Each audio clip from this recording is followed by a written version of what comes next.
చైనాను అంత ఈజీగా నమ్మడానికి లేదు. ఈ విషయం ఇప్పుడిప్పుడే అమెరికాకు తెలిసి వస్తుంది. చైనా నుంచి అమెరికాకు పెద్ద ఎత్తున స్టూడెంట్స్ పై చదువుల కోసం వస్తుంటారు, రీసెర్చ్ చేస్తుంటారు.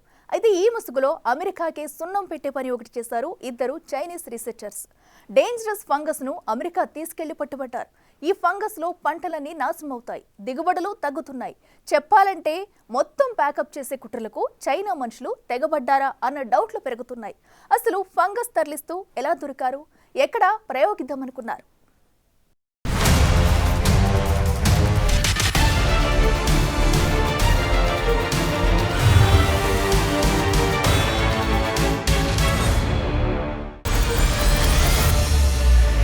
డేంజర్ ఫంగస్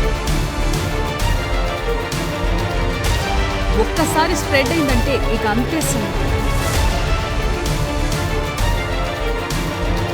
పంటలన్నీ సర్వనాశనమే.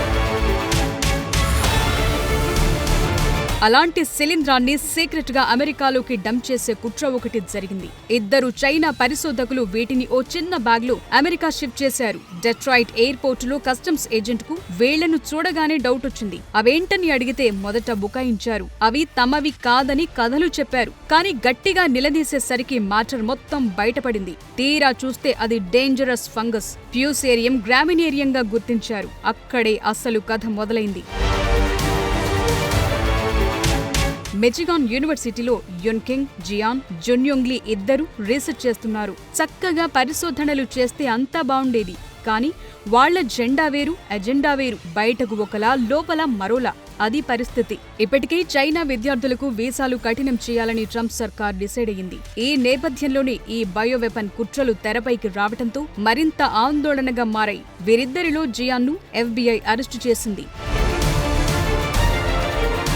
గోధుమ, బార్లీ, మొక్కజొన్న, వరి పంటలను ఆశించే ఫ్యూసేరియం గ్రామినేరియం అనే ఫంగస్ ను తీసుకొచ్చారన్న అభియోగాలు నమోదయ్యాయి. ఇందుకు సంబంధించి ఆధారాలను కూడా FBI కోర్టుకు సమర్పించింది. జియాన్ను అరెస్టు చేసి డెట్రాయిట్ లోని ఫెడరల్ కోర్టులో ప్రొడ్యూస్ చేశారు. ఆమె సహా భాగస్వామి లియు చైనాలో ఉన్నట్టు భావిస్తున్నారు. కొందరు చైనా నుంచి వచ్చిన విద్యార్థులు తమ సొంత దేశానికి బెనిఫిట్ చేసేందుకు అమెరికన్ ల్యాబ్ల నుంచి సెన్సిటివ్ ఇన్ఫర్మేషన్ ను చోరీ చేసే ప్రమాదముందని అమెరికన్ ప్రభుత్వ వర్గాలు అనుమానిస్తున్నాయి.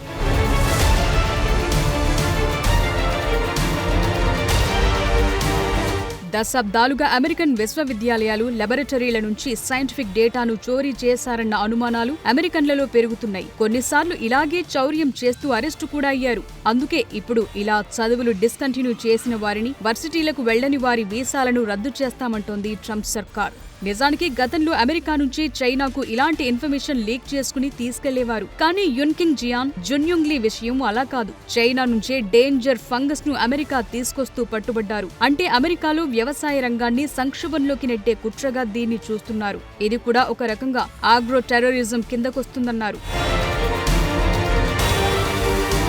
అరెస్ట్ అయిన లేడీ యున్కింగ్ జియాన్ చైనీస్ కమ్యూనిస్టు పార్టీకి విధేయతతో ఉన్నట్లు తేలింది. మాతృభూమిని ప్రేమిస్తానని, అంతర్జాతీయ వ్యవహారాల పట్ల శ్రద్ధ వహిస్తానన్నట్లుగా చెప్పిన పేపర్ బయటకొచ్చింది. చైనా ప్రభుత్వం నుంచి ఈ ఇద్దరు ఫండింగ్ కూడా అందుకున్నారని గుర్తించారు. గతంలో ఈ జంట అమెరికాకు వస్తువులను అక్రమంగా తీసుకొచ్చి ఉండవచ్చంటున్నారు. 2022లో వచ్చినప్పుడు షూలో వస్తువులు తీసుకొచ్చారంటున్నారు. సో ఇప్పుడు మాత్రం ఈ డేంజరస్ ఫంగస్ ను తీసుకొస్తూ దొరికిపోయారు. నిజానికి మొక్కలను ఒక దేశం నుంచి మరో దేశానికి తీసుకెళ్లేటప్పుడు సూక్ష్మ జీవులు లేదంటే హానికరమైన ప్యాథోజన్స్ వ్యాప్తి చెందకుండా నిరోధించడానికి కఠినమైన క్వారంటైన్ టెస్టులు చేస్తుంటారు. ఈ ప్రక్రియ ఇంటర్నేషనల్ ప్లాంట్ ప్రొటెక్షన్ కన్వెన్షన్, దేశీయ క్వారంటైన్ చట్టాల ఆధారంగా జరుగుతాయి. సూక్ష్మ జీవులు లేకుండా ట్రాన్స్పోర్ట్ చేయటం వీటి ఉద్దేశం. లాబొరేటరీ టెస్టింగ్, సీరోలాజికల్ టెస్టులు, ఎలిసా, మాలిక్యులార్ టెస్టులు, polymerase chain reaction, nanopore sequencing, post entry quarantine, phytosanitary certificate, ఇన్ని దశలు దాటాలి. కానీ చైనా వాళ్లు ఏకంగా డేంజరస్ ఫంగస్ ని అమెరికాలోకి డంప్ చేశారు.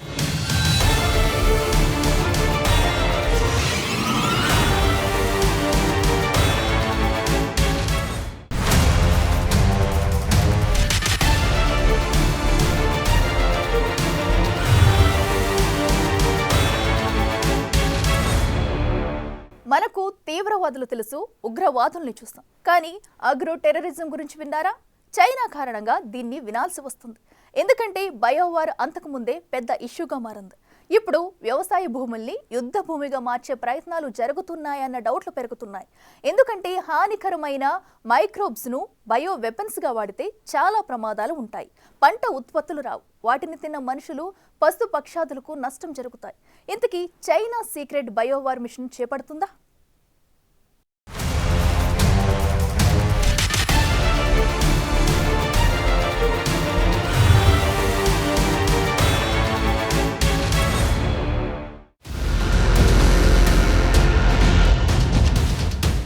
అమెరికాలో వ్యవసాయ సంక్షోభం కొంచెంలో మిస్ అయింది. జియాన్ జున్యోంగ్లీ కుట్రల్ని కనుక్కోకపోతే పెద్ద ప్రమాదమే జరిగి ఉండేది. ఫ్యూరేసియం గ్రామినేరియం ఫంగస్ కథ చాలా దూరం వెళ్లి ఉండేది. ఎందుకంటే పెద్ద ఎత్తున జరిగే వ్యవసాయంలో ఇలాంటి మైక్రోబ్ అటాక్స్ ను గుర్తించడం కష్టమే. ప్రత్యర్థి దేశాల ఆర్థిక వ్యవస్థలను, ముఖ్యంగా వ్యవసాయంపై ఆధారపడిన దేశాల ఆర్థిక వ్యవస్థలను ఈజీగా నాశనం చేసేందుకు ఇలాంటి బయోవెపన్స్ వాడుతుంటారు.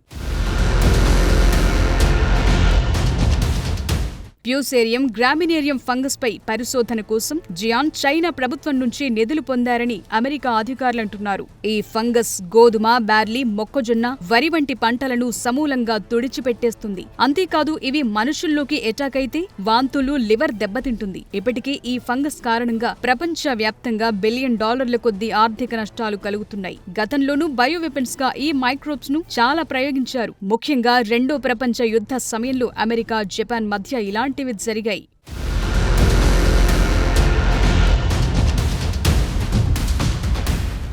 భారత్లో వ్యవసాయ రంగం దేశ జీడీపీకి దాదాపు 17% వాటాను అందిస్తుంది. పంజాబ్, రాజస్థాన్, హిమాచల్ ప్రదేశ్ వంటి కీలకమైన వ్యవసాయ రాష్ట్రాలు పాకిస్తాన్, చైనా వంటి శత్రు దేశాలకు దగ్గరగా ఉండడంతో ఇలాంటి ముప్పు చాలానే ఉంటుందంటున్నారు. డిఆర్డీఓ రీసెర్చ్ పేపర్ ప్రకారం 2016లో విషపూరిత ఫంగస్ బెంగాల్లోని 2 జిల్లాల్లో కనుక్కున్నారు. దాంతో ఆ 2 జిల్లాల్లో 3 ఏళ్ల పాటు గోధుమ సాగును ప్రభుత్వం నిషేధించాల్సి వచ్చింది. వీట్ బ్లాస్ట్ తెగులుకు కారణమయ్యే ఫంగస్ అయిన మ్యాగ్నోపోర్తే ఒరిజే పాథోటైప్ ట్రిటికమ్ వ్యాప్తిని అరికట్టింది. అంతేకాదు బంగ్లాదేశ్ ని ఆనుకుని ఉన్న ఇతర జిల్లాల్లో అంతర్జాతీయ సరిహద్దు నుంచి 5 కిలోమీటర్ల పరిధిలో సాగు చేయటం బ్యాన్ చేశారు. ఈ తెగులును భారత వ్యవసాయంలోకి ఉద్దేశపూర్వకంగా రిలీజ్ చేశారన్న డౌట్లున్నాయి.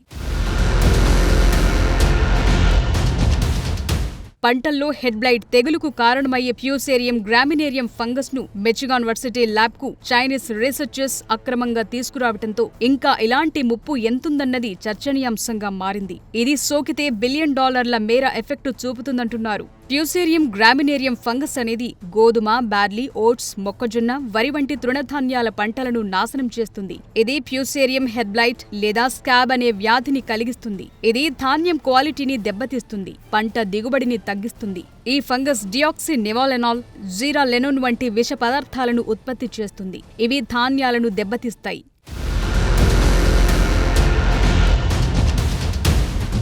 పెద్ద ఎత్తున హాని కలిగించే ఉద్దేశంతో వ్యవసాయ వ్యవస్థల్లోకి హానికరమైన జీవ సంబంధమైన మైక్రోబ్స్ ను ఉద్దేశపూర్వకంగా ప్రవేశపెట్టే చర్యే ఆగ్రో టెర్రరిజం. ఇది ఆర్థిక వ్యవస్థలను అస్థిరపరచటం, భయాందోళనలు సృష్టించటం, ప్రభుత్వ సంస్థలపై నమ్మకాన్ని దెబ్బతీసే లక్ష్యంతో ప్రత్యేకంగా ఫుడ్ సప్లై చైన్ ను దెబ్బతీసేలా పంటలు, పశువులు, ఫుడ్ ప్రాసెసింగ్ మౌలిక సదుపాయాలను లక్ష్యంగా చేసుకునే బయో టెర్రరిజం. ఒక వ్యాధికారకం మొక్కల్లోకి వెళ్లి వ్యాప్తి చెందిన తరువాత అది పెద్ద ఆర్థిక నష్టాలు కలిగిస్తుంది, ఆహార కొరతను తీసుకొస్తుంది. ఫ్యూసేరియం హెడ్ బ్లైట్ తృణధాన్యాల మొక్కలు పుష్పించే భాగాలకు సోకుతుంది. దీనివల్ల కాయలు తెల్లబడతాయి, గింజలు ముడతపడి తెల్లగా లేదా గులాబీ రంగులోకి మారతాయి. ఈ వ్యాధితో దిగుబడులు తగ్గుతాయి, ధాన్యం క్వాలిటీ దెబ్బతింటుంది.